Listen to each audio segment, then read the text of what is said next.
Gessé está em compromisso, como já foi anunciado.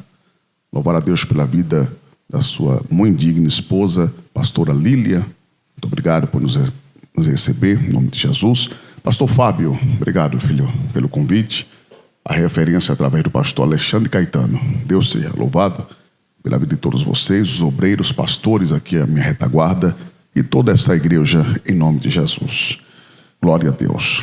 Isaías, capítulo de número 40. A partir do primeiro versículo, está escrito: Consolai, consolai o meu povo, diz o vosso Deus. Falai benignamente a Jerusalém, bradai-lhe, porque a sua servidão já é acabada, que a sua iniquidade está expiada, que já recebeu em dobro da mão do Senhor por todos os vossos pecados. Versículo 3, eu finalizo. Vós que clama no deserto, preparai o caminho do Senhor, endireitai no ermos, vereda ao nosso Deus. Você diz amém. Amém. Por favor, se assenta em nome de Jesus. O livro de Isaías é um livro que tem algumas particularidades. Uma das é o tempo que Deus usou o profeta Isaías. O período que o Senhor levantou Isaías para poder profetizar. Por volta do ano de 700 a.C., se os irmãos observarem onde convir comigo, lá do primeiro capítulo ao capítulo 39, havia uma mensagem na boca de Isaías. E a mensagem era juízo de Deus. A mensagem era anunciar que o Senhor vosso Deus já estava prestes a aplicar a disciplina para o seu povo. Se os irmãos observar e hão de convir que há um desdobramento no ministério de Isaías. Por volta do ano de 581, Deus quis mudar a mensagem da boca do profeta. Do capítulo 40 ao número 66, a mensagem agora é de consolo.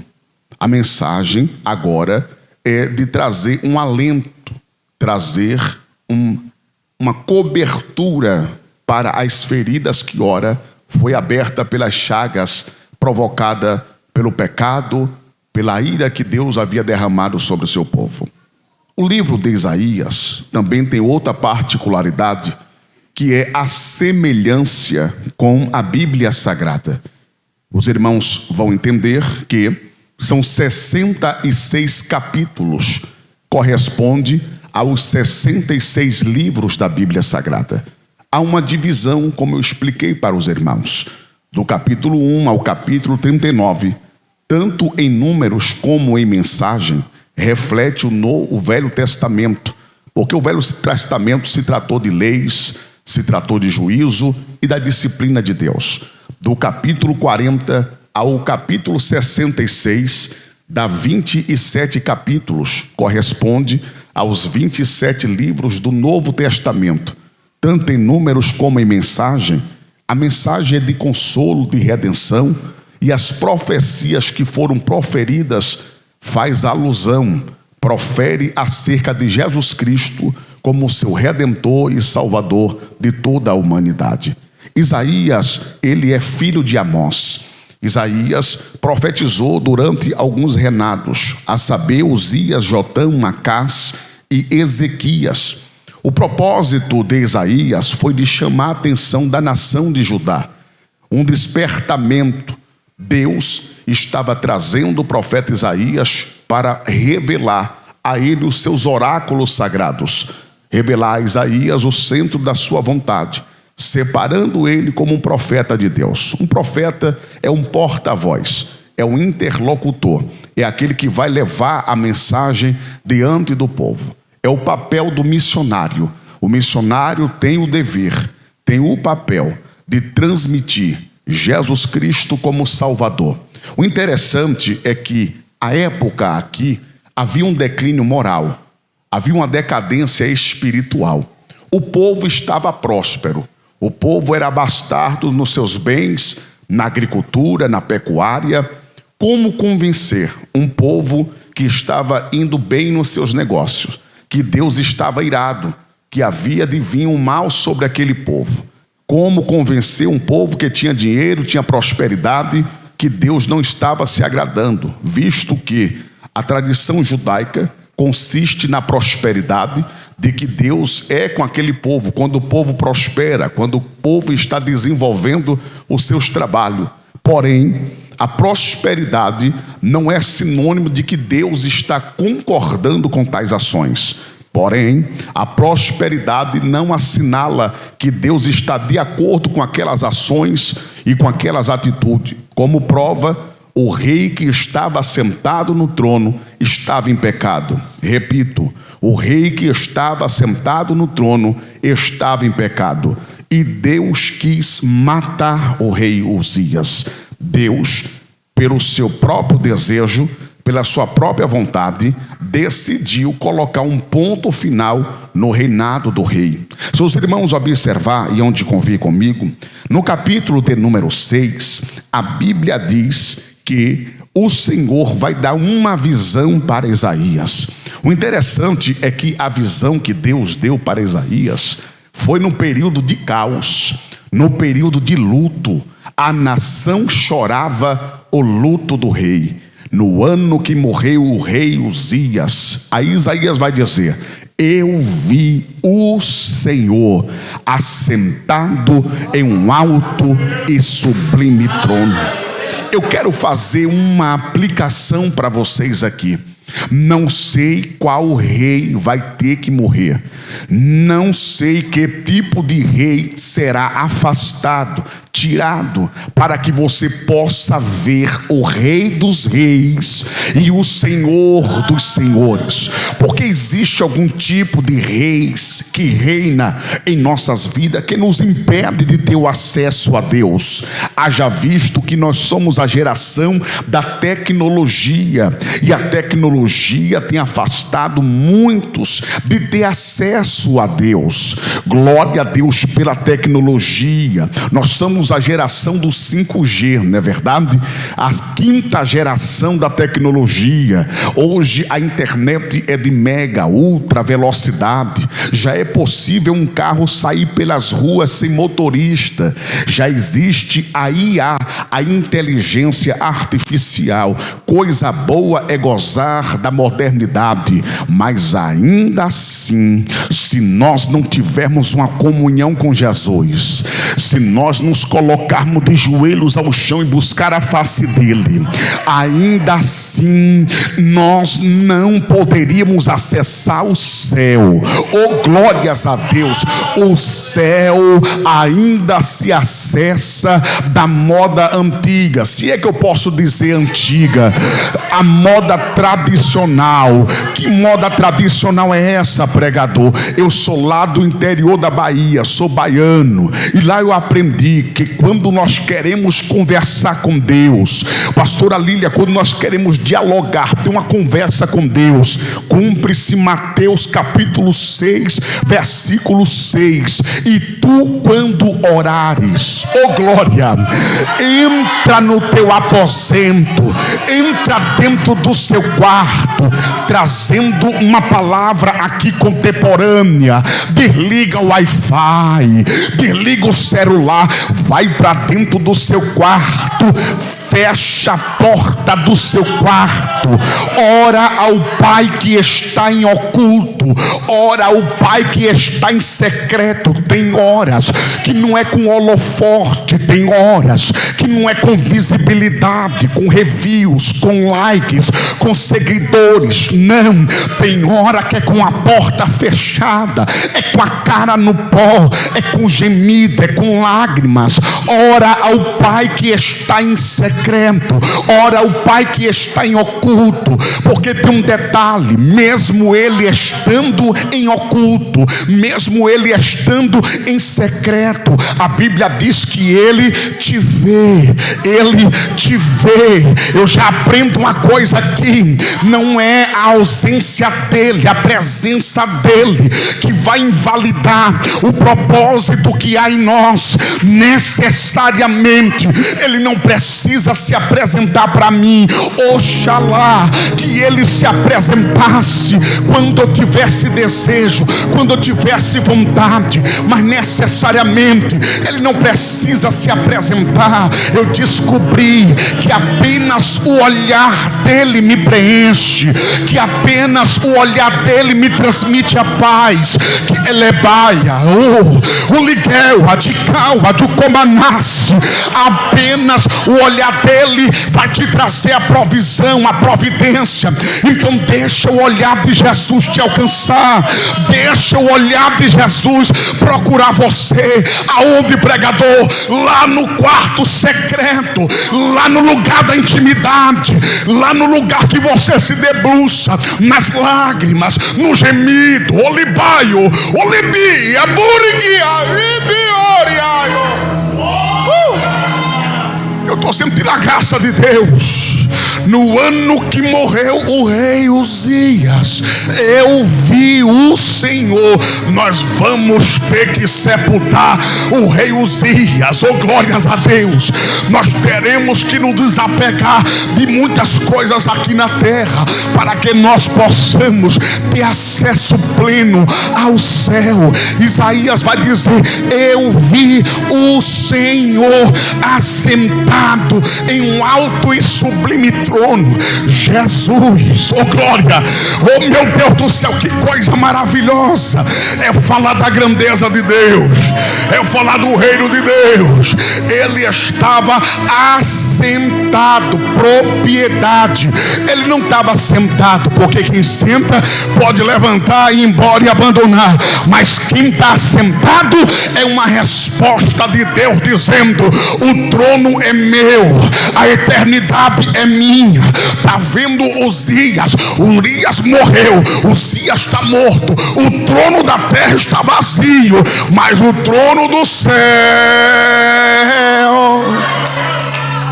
O Isaías é o seguinte: aquieta o coração, acalma a tua alma, porque o trono do céu está preenchido. Deixa eu fazer uma aplicação para você.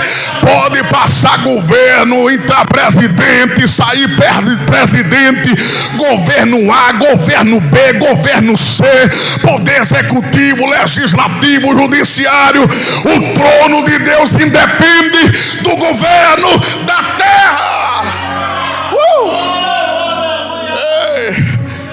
O seu plano e o seu governo é perpétuo, de eternidade a eternidade. Oh, glórias a Deus, aleluia. E quando Isaías viu as coisas do céu, Isaías ficou impressionado. Tinha seres espirituais.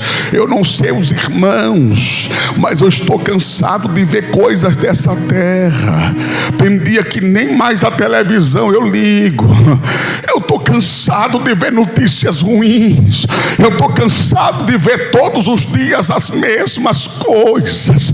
Isaías vai ter um privilégio, porque a Bíblia diz que ele vai ver os serafins. Serafins queima, arde em fogo. Oh, glórias a Deus. Ele tinha 6 asas, com 2 cobria o rosto. Oh, glória, sabe o que é isso? É o temor de Deus. Temor de Deus. Quando nós nos achegarmos perante a presença do Senhor, temos que nos achegar com temor, cobrindo os nossos olhos carnais e abrindo os nossos olhos espirituais, porque Deus é espírito e convém que aqueles que o adorem em espírito. Com esses olhos carnais você só vê concupiscência, você só vê tragédia, você só vê sofrimento, você só vê dor. Mas aqui na igreja você veio para ver Jesus, olhar para o trono dele, receber a graça dele. Então é o temor de Deus cobrindo o seu rosto, com 2 cobriu os seus pés. Reverência. Quando entrares na presença do Senhor vosso Deus, entra com reverência. Meu Deus, que coisa linda! Reverência na casa do Senhor. Oh, glórias a Deus. Deixa eu pegar um adágio que manhã dizia lá na Bahia. Manhã falava para mim dessa seguinte maneira: meu filho, aqui na casa de manhinha não é casa de mãe Joana. E eu fui perguntar ao manhinha: o que é mãe Joana? Pastora Lília, manhinha disse que casa de mãe Joana é casa que as pessoas entram e faz o que quer, abre porta, fecha a porta, mexe na geladeira. Então eu aprendi uma coisa: a casa do Senhor não é casa de mãe Joana. Labaua, Joquebadaracia. A casa do Senhor tem dono e Ele é santo, santo, santo. Por que, pregador? Porque a Bíblia diz que os serafins com duas cobriam o rosto, com duas cobria os pés, e com duas asas voava. E sabe qual era a cantiga dos anjos? Santo, santo, santo. Kadosh, Kabaua, de Guerra, de Gama, nasce, de Plaives, Kibaua, de Guerra. Santo, santo é o Senhor dos exércitos, e toda a terra está cheia da sua glória. Tem aí alguns jargões, de pregador que diz que Deus não divide da sua glória com ninguém. Não, Deus divide sim. Deus está a glória dele para nós fazermos usufruto, porque se o céu estava cheio da glória dele, a terra também se encheu da glória. Então recebe a glória de Deus. A glória não é sua, é dele. Então ele dá a glória a quem ele quer dar. Recebe a glória de Deus, recebe a glória de Deus. Seja cheio da glória de Deus. Recebe a glória. Elibiaio, diaio, dekebi dara subidiaio. Entrou uma fumaça, e aquela fumaça foi cobrindo todo aquele cenário. Oh glória! O templo, o céu estava cheio da glória. Entrou em cena o séquito. A palavra séquito tem a ideia de seguidores, mas eu trago para vocês aqui uma revelação que Deus me deu. Eu estava pesquisando como eram as batalhas no Oriente Médio, os reis que lutavam, os reis que desafiavam os outros oponentes. E eu descobri que uma das preocupações dos reis do Oriente Médio era saber qual tamanho era o manto do rei, qual tamanho era. Eles mediam o manto. Os reis do Oriente Médio usavam manto nas costas, com as abotoaduras. E dependendo do tipo de batalha, dependendo do tipo de luta, o rei perdedor tinha por obrigação tirar o seu manto e dar nas mãos do rei vencedor. O rei vencedor, por sua vez, pegava o manto do rei perdedor e colocava lá no final do seu manto. Toda a batalha que aquele rei ganhava, ele pegava o manto, se despojava e colocava no final do seu manto. E quando o rei desafiador procurava saber qual é o tamanho do manto do rei, aí as pessoas diziam: rapaz, é grande, viu? Cuidado, aquele rei acumula muita vitória. E quando eu fui ler que o séquito do Senhor enchia toda a casa, uma tradução, a King James, diz que o manto do Senhor enchia toda a casa. Logo eu entendi que aquele rei era vencedor dos vencedores, era rei dos reis e senhor dos senhores. O Deus a qual você serve não perdeu, não perderá nenhuma batalha. Ele é Deus, Ele é Deus. Isaías, quando viu que o manto, o séquito do Senhor enchia toda a casa, Isaías ficou pasmo, e a fumaça começou a encher o ambiente, os umbrais da porta começou a se movimentar. A primeira reação de Isaías foi gritar bem alto e dizer: ai, ai, porque a fumaça não representava a glória, a fumaça não representava o Shekinah, representava o juízo de Deus. Foi por isso que Isaías gritou: ai, ai de mim, que vou perecendo. Quando ele se achegou diante daquela visão, ele vai dizer: Senhor, eu sou um homem de lábios impuros, e eu habito no meio de um povo de impuros lábios. Oh glória!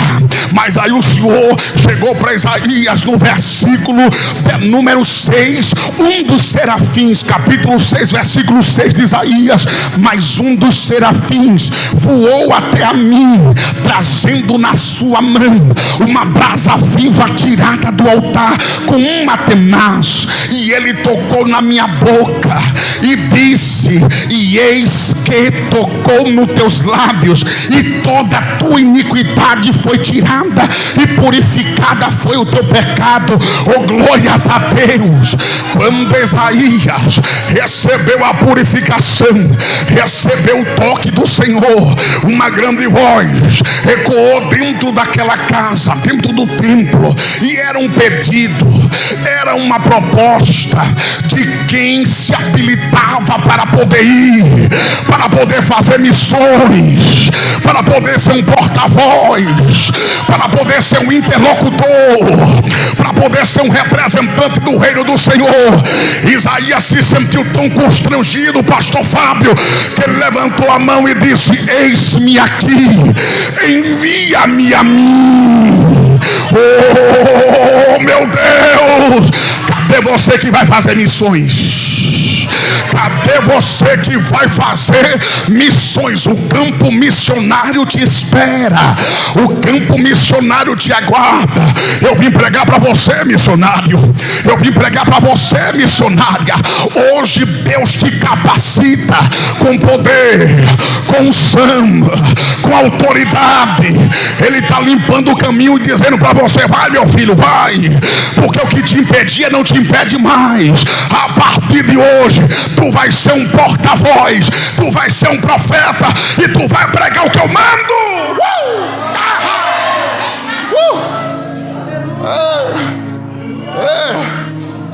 Isaías está cheio de Deus.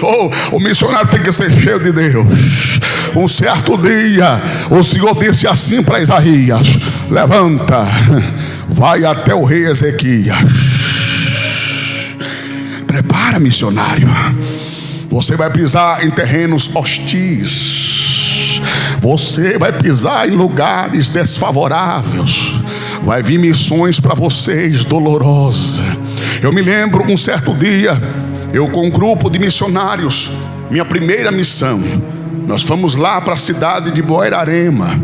Boirarema é uma cidade do extremo sul do Recôncavo Baiano, e nós fomos para dentro de uma tribo indígena. Quando nós chegamos na sede, quando eu olhei aqueles pataxós, rapaz, tem uma briga ali dentro, uma ceneuma, uma discussão, uma briga entre fazendeiros e índios. Quando eu olhei para os índios, pastora Lília, os índios estavam de escopeta, carabina, 38. Eu disse: ué, cadê o arco e flecha? Cadê a lança? Cadê? Não tem não. Aí um dos embaixadores da FUNAI, um representante da FUNAI, disse: não, missionário, aqui os índios estão em guerra com os fazendeiros. Irmão, me perdoa pela minha expressão de verdade, eu quase levantei a mão e fiz sinal da cruz. Meu Deus, quando eu vi aquelas escopetas, aí agora eu quero ver ser crente. A perna tremia mais do que bambu verde. Eita! E eu disse: então vamos dar meia volta e nós volta depois. Aí sabe que o representante da FUNAI disse? É o seguinte: vocês não poderiam entrar, mas já que entrou, não pode sair.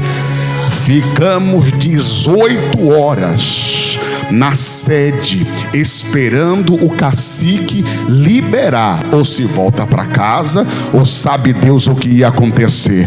Depois de 18 horas, apareceu o cacique com aquele, ele usa uns alargador na boca, né? Aquele beiço grande. O cacique falando em tupi-guarani. Eu disse: rapaz, não tem inveja não, porque daqui a pouco o Espírito me toma, eu falo línguas estranhas. E falando em tupi-guarani, só sei que a resposta tradutiva pelo representante da FUNAI foi: olha, hoje vocês estão liberados. Vocês têm 3 horas para poder fazer o culto de vocês. Fomos para dentro da capela, porque lá é os jesuítas, lá é a igreja católica que tem autorização de fazer o culto. Quando eu cheguei dentro daquela capela, cheio de imagem, cheio de escultura, o missionário tem que saber pisar no terreno, saber compreender a cultura, respeitar, não pode ser desrespeitoso. E pregamos Jesus, pregando Jesus, pregando Jesus. Quando eu olhava para aquela escultura em pé assim, eu disse: aqui não é Jesus não, Jesus está aqui, bora. E pregando Jesus, pregando Jesus, pregando Jesus, pregando Jesus. Pouca hora o cinto começou a vir para frente. Aí veio os curumins, aí veio os menininhos, e eu fiz o apelo: quem quer aceitar Jesus? Aí Deus me tomou na ousadia. Eu disse: não é esse Jesus aqui não, é esse aqui da Bíblia. Quem quer aceitar Jesus? E botamos a mão. Rapaz, não é que os índios começou a chorar, começou a levantar a mão e dar glórias a Deus. Eu disse: receba Jesus, receba Jesus, receba Jesus. Foi 3 horas de culto e índios aceitaram o plano de salvação. Peguei gosto pelo negócio. Eu disse: agora vamos embora. Vamos lá para Coroa Vermelha, Porto Seguro. Lá não é os pataxós, é os ianrãs. Aí o missionário disse: se o pataxó tu achou perigoso, tu vai ver os ianrãs. Eu disse: vamos embora. Cheio de Deus, irmão. Ou eu era crente, na época eu era crente. Oh meu Deus, que saudade eu tenho. Era tudo muito simples. Chinelinho de dedo de havaiana. Era tudo muito simples. Viajava, rodava por dentro daqueles matos, pegava a balsa para poder atravessar os riachos e fazendo missão, fazendo missão. Deus vai lhe proporcionar lugares para você fazer missões. Deus vai preparar o campo para você. Você crê? Eu estou te dando um testemunho. Eu ainda novo convertido, o Senhor me separou e disse: tu vai para o campo, tu vai pregar a palavra, tu és um pregador do evangelho, tu vai pregar a minha palavra. Como uma certa vez o Senhor me levou para a capital, Salvador, e o Senhor disse: agora tu não vai pregar para índio não, tu vai pregar para traficante. Eita! Fui para dentro de um bairro por nome de Tancredo Neves, em Salvador. Uma comunidade, misericórdia. Tu conhece Tancredo Neves, é? Rapaz, aquele negócio ali não é de Deus não. Aí tem um, você que pode falar, porque tem coisa na Bahia que não pode falar aqui. Mas tem um lugar lá que chama Buraco da Gente. Misericórdia. É um buraco literalmente. E Jeová disse: desce pelo cantinho, viu? Vai descendo pelo canto. Eu fui descendo pelas beiradas. Conheci o traficante, o dono da boca, Adailton, conhecido como Sassá. Eu disse: Jesus me trouxe aqui para fazer culto. Ele olhou para mim e disse: que é o que mesmo esse negócio? Eu disse: Jesus mandou fazer culto aqui. Ele: gostei da sua ousadia. Eu disse: é Jesus que dá ousadia ao homem. Ele falou assim: é do seguinte, hoje eu não vou parar para ouvir que eu estou em missão. Eu disse: vá, pode ir na sua missão, mas próximo final de semana eu estou aqui de novo. E fiquei umas 3 semanas entrando dentro daquela comunidade. Na 4ª semana, o Adailton Sassá veio e disse assim: ó pregador, a partir de hoje, toda semana que você vir fazer culto aqui, nós vai fechar a boca. Eu disse: como é que é? Ele: vou lhe dar das 16 horas até as 18 para você pregar. Quer? Eu disse: agora. Na outra semana eu estava lá pregando, profetizando. pregando. Eu tenho uns vídeos até hoje no YouTube. Depois você vai lá no YouTube, o Wendel Santos, procura, rola lá o dedo, tá lá no finalzinho. Tem 10 anos esses vídeos. Você vai achar as comunidades em Salvador que nós pregava. Na época dos índios não tinha internet, eu acho que não tinha nem celular. Foi há quase 20 anos atrás. Tinha aqueles Motorola, aqueles que puxavam antena assim. Quem lembra daquele negócio? Aqui, culto de missões é assim. Você prega, testemunha, né? Conta das coisas, você vai confidenciando, testemunhando, pregando lá. Um certo dia, o Adailton levantou a mão e disse: eu quero Jesus. Foi, quero Jesus. Só que eu, no meu olhar, na minha ótica humana, eu disse: ele quer Jesus, mas não largou o fuzil nem a maconha. E toda vez que ele chega lá, é fumando maconha e com fuzil na mão. Aí um certo dia quem faz a obra é o Espírito Santo. Missionário, prega a palavra, deixa Jesus fazer. Não faz igual eu não. Eu quis ensinar o Espírito Santo a fazer. Porque na minha mente, na minha cabeça, ele tinha que fazer igual eu. Porque quando fizeram o apelo para mim, meu irmão, eu larguei tudo. Abandonei o tráfico, abandonei o roubo. Quando fizeram o apelo, porque tem pessoas que é mais rápido, tem pessoas que a obra de Deus é mais rápida, tem outros que é um processo. E aí o que aconteceu? Adailton no outro dia apareceu com a Bíblia. Eu disse: oxe, o homem está com Bíblia. Só que eu olhava e eu vi o fuzil nas costas do homem. Mas como pode o homem estar com fuzil e estar com Bíblia? Aí o senhor disse: fica quieto, rapaz, faz seu trabalho, não se envolva nas minhas coisas não, deixa eu trabalhar na vida do homem. Na outra semana, Adailton lá, com a Bíblia aberta, e para me tirar dúvida. Eu disse: rapaz, tirar dúvida? Tu tá ali na Bíblia? Homem, ele disse: tô ali na Bíblia, não entendi isso e você vai ter que me ensinar.